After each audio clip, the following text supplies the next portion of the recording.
কুরবানির দিনে বিড়ালকে সহজে খুঁজে পাওয়া যায় না, দেখবেন যে ওরে খুঁজে পাওয়া যাচ্ছে না।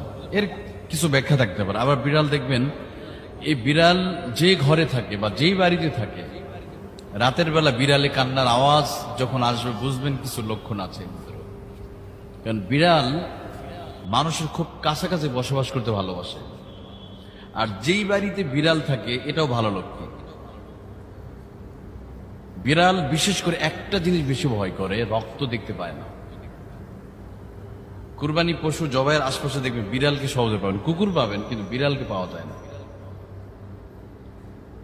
তবে বিড়ালের অনেক পজিটিভ গুণ আছে যেটা হাদিসের মধ্যে থেকেও জানা যায়, এবং এর অনেক উপকারী দিক পাওয়া যায়। ধরেন রাতের বেলা এই ছোট প্রাণীটা যখন চিৎকার মেরে ওঠে, কান্না করে, বিড়ালে কান্না আওয়াজ শোনা যায়, দেখবেন তখন বুঝবেন যে সে কোনো খারাপ জিন দেখে ফেলেছে।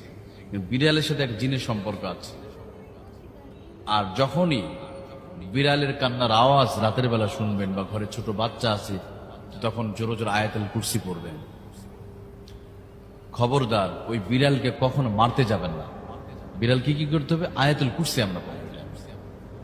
আল্লাহু লা ইলাহা ইল্লা হুয়াল হাইয়ুল কাইয়্যুম লা তা'খুযুহু সিনাতুন ওয়া লা নাওম লাহু মা ফিস সামাওয়াতি ওয়া মা ফিল আরদ করবেন। তাহলে খারাপ জিন যদি ঘরেও থাকে, বিড়াল কিন্তু এটা দেখতে পায়, দেখে কান্না করে।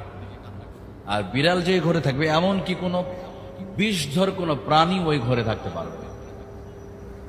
এই জন্য নবী সাল্লাল্লাহু আলাইহি ওয়াসাল্লাম তিনিও বিড়ালকে ভালোবেসেছেন। নবী সাল্লাল্লাহু আলাইহি ওয়াসাল্লাম প্রিয় সাহাবীরা বিড়ালকে ভালোবাসতেন। রাসূলুল্লাহ সাল্লাল্লাহু আলাইহি ওয়াসাল্লামের প্রিয় সাহাবী আবু হুরায়রা রাদিয়াল্লাহু আনহু, তিনি তো আবু হুরায়রা, ওনার নামই হয়েছে আবু হুরায়রা। হুরায়রা অর্থ বিড়াল, হিররাতুন হুরায়রা, আবুর অর্থ পিতা। ওনার নাম ছিল আব্দুর রহমান। কিন্তু বিড়ালকে এত ভালোবাসতেন, একটা অনুষ্ঠানে তিনি জামার আস্তিনের সাথে বিড়ালের বাচ্চা নিয়ে চলে আসতেন। নবী সাল্লাল্লাহু আলাইহি ওয়াসাল্লাম তখন বললেন যে, ও বিড়াল ছানার পিতা আবু হুরায়রা, ও আবা হুরায়রা। তো আবু হুরায়রা রাদিয়াল্লাহু আনহু কথাটা এত ভালো লেগেছে, নবী সাল্লাল্লাহু আলাইহি ওয়াসাল্লামের জবান থেকে যেহেতু বের হয়েছে, এরপর তো তিনি ওই নামটাকে এত পছন্দ করেছেন, এটাই প্রসিদ্ধ হয়।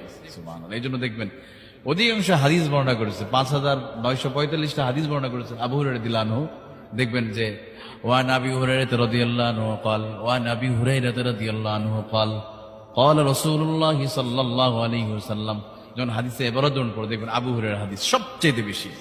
এই নামটা প্রসিদ্ধ হয়েছে এই বিড়াল ছানাকে ভালোবাসতে গিয়ে। সুবহানাল্লাহ। আমরা অনেক সময় বিড়ালকে আমরা দেখতে পারি না, বিড়ালকে পিটায় না, খবরদার। কারণ একজন মহিলা বিড়ালকে আঘাত করে কারণে সে জাহান্নামে চলে গেছে। আবার আরেকজন মহিলা বিড়ালকে ভালোবাসার কারণে সে জান্নাতে চলে গেছে। সুবহানাল্লাহ। নবী সাল্লাল্লাহু আলাইহি ওয়াসাল্লাম উনি স্পষ্ট করে বলেছেন যে ওই মহিলা